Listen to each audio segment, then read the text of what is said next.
بسم اللہ الرحمن الرحیم۔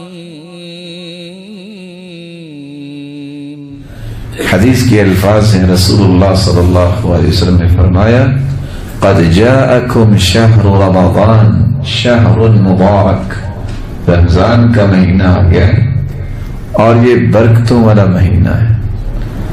افترض اللہ علیکم صیامہ، اللہ عز جلال نے اس مہینے کے روزے آپ پر فرض کیے ہیں اور ساتھ 3 خوشخبریاں دی۔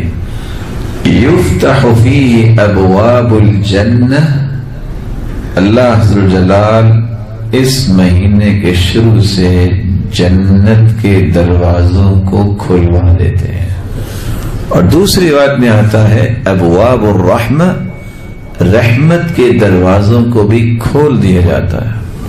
وَيُغْلَقُ فِيهِ أَبْوَابُ الْجَحِيمِ، جہنم کے دروازوں کو بند کر دیا جاتا ہے۔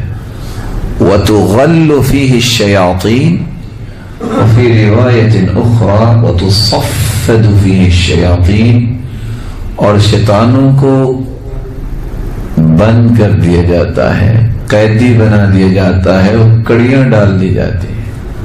فِيهِ لَيْلَةٌ خَيْرٌ مِّنْ أَلْفِ شَهْرٍ، اس مہینے میں ایک ایسی رات ہے جو 1000 مہینوں سے افضل ہے۔